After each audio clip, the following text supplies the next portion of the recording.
Since I'm likely going to be our song leader, we'll just do the one-man show operation for now.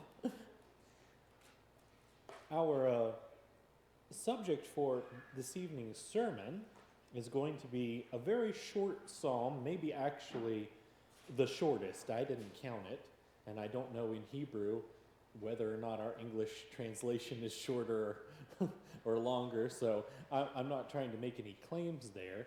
But Psalm 100 is almost kind of numerically right in the middle of the Psalms as well.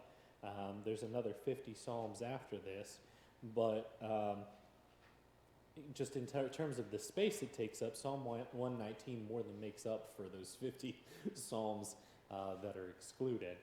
I just said that by way of how to find it in your book if you're looking for it. It's almost in my Bible right in the center. I think if I didn't have my reference materials in the back, it would be. Psalm 100 is a very, very short psalm, as I mentioned a moment ago, but one that I think will be useful for our Bible study this evening and leading our minds in focusing on this continued theme of thanksgiving. Now, we did look at a psalm last Sunday in the morning and spent some more time on that, but we really can have an entirely different picture of worship in this evening in the psalm we're going to be looking at than last time. You might remember, I hope, that when we were talking about the psalm that we looked at last Sunday in the morning, that particular psalm was congregational, that it was the entire people coming up, going into the temple, lifting thanksgiving and praise to the Lord, and the prayer, the praise, the sound, the way that things were being conducted was grand, and it was big, and it was collective, right? We're all coming to worship God together.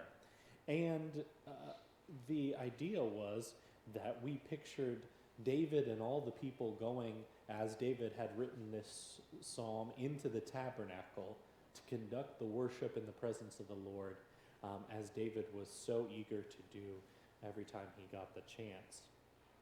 Psalm 100, however, I'm going to take us to a slightly different picture, a little bit more toned down, a little bit more subdued, in the sense that I'm not entirely certain of this, but this is the framing device we're going to be using for studying this.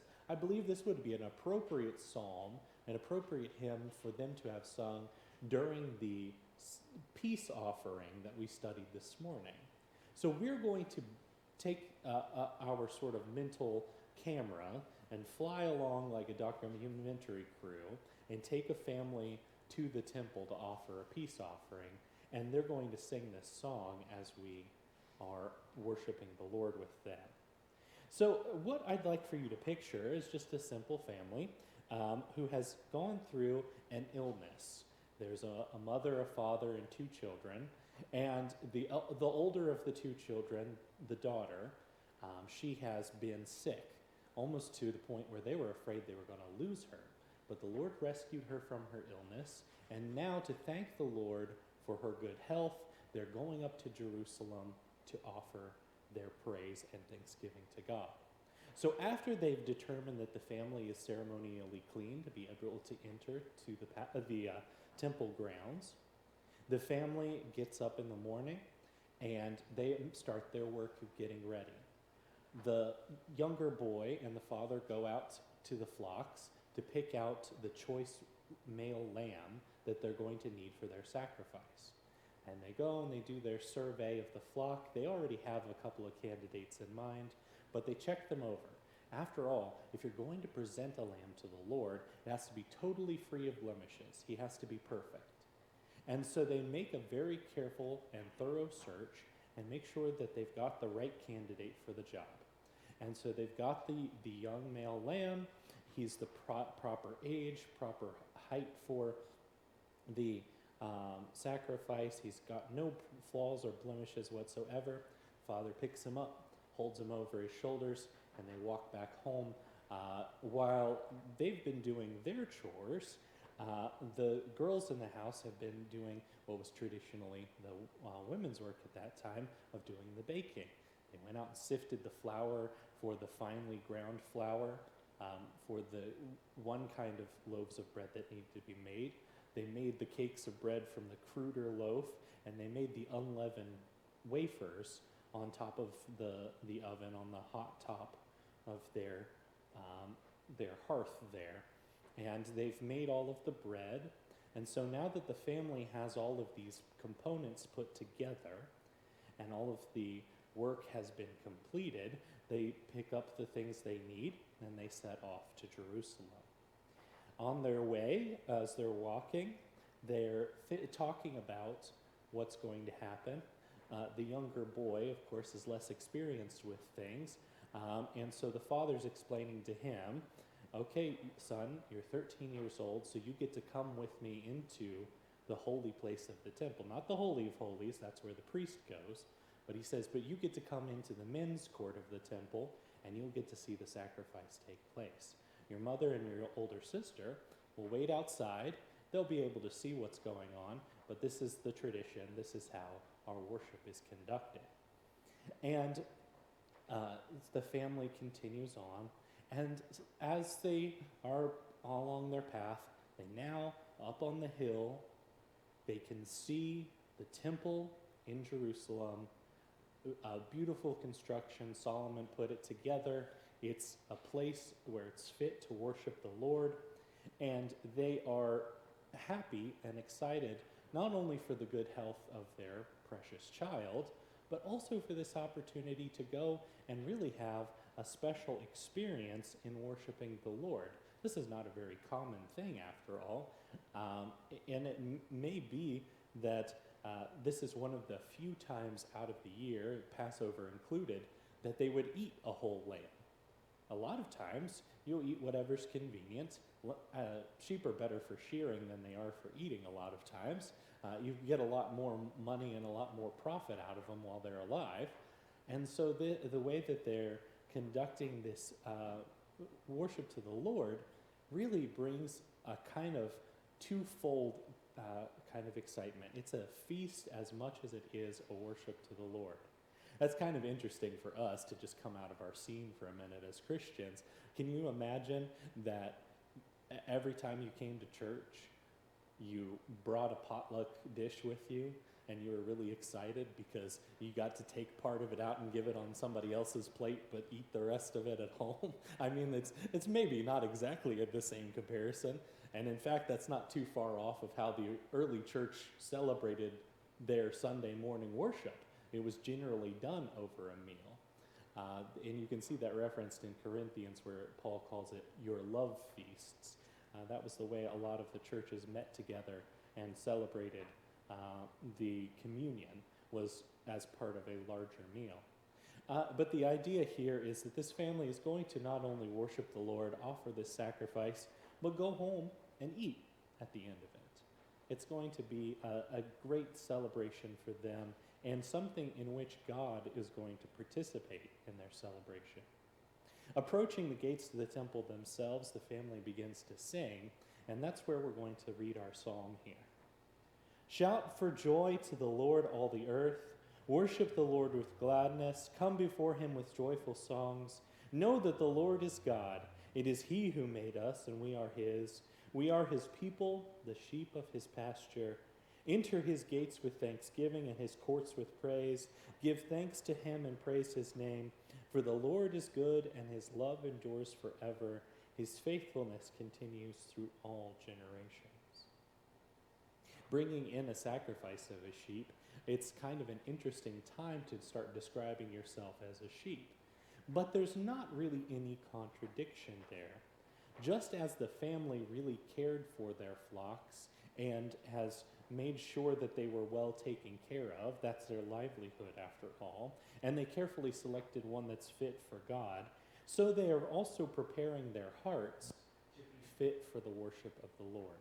They're bringing in an acceptable sacrifice of praise by preparing their own spirit and their own attitudes towards God as they walk into this situation to prepare this sacrifice and offer it to God. As they go on in, the women stay in the outer women's court, as was what was required by God, and the men go on in to the inner court.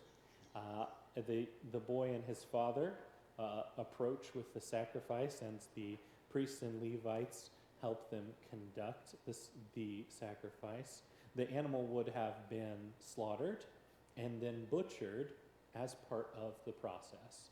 The blood would have been let out ritualistically in order to be part of the consecration towards the Lord.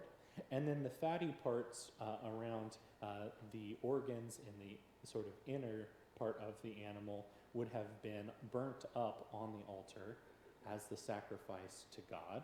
And those things would have been burnt entirely. There was a certain procedure that went on that the Levites and the priests were experts in, and they would facilitate all of these things so that the family could participate in them properly.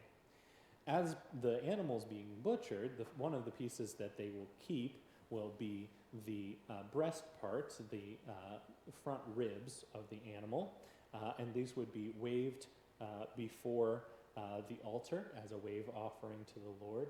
And then the right thigh of the back leg would have also been kept by the priest who was doing the sacrifice himself, and that would be his pay for the day. The family, having gone through all of these necessary steps, now reunites with the rest of the meat on their hands and a walk back with reflection on what has just gone on. You see, I think sometimes when we see all of these laws and customs and procedures, we just sort of see them on our side of history as being dry, almost sort of mechanical things that had to go on in order to satisfy God. But when the people participated in this Thanksgiving prayer in particular, this sacrifice of a peace offering, as we mentioned this morning, it was fully voluntary. It came from their own sense of obligation, from what their heart compelled them to do. And so as they are thanking God for the good health of their daughter, as they're thanking God for the many blessings that he's given them in restoring her health and making their family happy with her continued presence among them, having saved her life from possible illness and death, definite illness and possible death, that feast that they're taking home takes on a brand new meaning. So when they go back to that same hearth where they've been preparing their bread, and they start roasting the meats, they start getting the vegetables ready, they start preparing to eat this meal, the biggest meal that they're going to eat, probably for months and months, the rest of this whole lamb that they've just offered, they probably haven't eaten all day knowing how big this meal is going to be. So I imagine their tummies kind of rumbling as the smell of this food is filling the house. And again, one of them starts singing, remembering the time when they entered the temple. Shout for joy to the Lord, all the earth. Worship the Lord with gladness. Come before him with joyful songs. Know that the Lord is God. It is he who made us, and we are his. We are his people, the sheep of his pasture. Enter his gates with thanksgiving and his courts with praise. Give thanks to him and praise his name. For the Lord is good, and his love endures forever. His faithfulness continues through all generations. Now they began their day of worship to the Lord in their own home, getting ready, and then going to the temple and offering this sacrifice in the house of the Lord. But really, God came home with them at the end of the day. And when they celebrate this meal, the Lord is just as much a part of this holy meal that he has consecrated and set apart as it was when that sacrifice was taking place in the temple itself. We are his. It is he who made us. We are his people, the sheep of his pasture. Looking out of the window of this house or out of the door at the surroundings, where the family is keeping their livestock, there's a very real object lesson of what we are the sheep of his pasture looks like. Their livelihood, their precious flock that keeps them in food and clothing, that brought them the sustenance that they've got today, is how God sees them, a precious treasure, his investment, his inheritance that he gives to his children, his future are his people. So you can't help in that situation but to praise God and enter his gates with thanksgiving. Give thanks to him and praise his name. And they describe God this way at the end of the psalm. For the Lord is good and his love endures forever. His faithfulness continues through all generations. Those young kids who are hearing this song are sometimes going to be thinking, eventually in their life, of times when they will give thanks to God and when they will offer sacrifices willingly from their abundance that was given to them by God, from that great inheritance he has granted them, in order to praise him and to show their appreciation for what he has done for them. You know, in the New Testament, under our Christian understanding of things, as we just read in our Bible class this morning, Jesus thinks of us as his sheep, and he thinks of himself as our shepherd. He guides and leads us through our spiritual lives, and he has blessed us in so many physical and material ways. I hope that we can sing this psalm as a way of praising God and uplifting him throughout our lives as well. I hope this lesson has been beneficial for you this evening, something edifying and uplifting we can take and apply to our spiritual lives and grow from it. And that'll conclude my thoughts for this evening. And we'll have our invitation in just a few moments, but as it is convenient for the time being, we'll go ahead and have our announcements at this time. So that concludes my message. Thank you.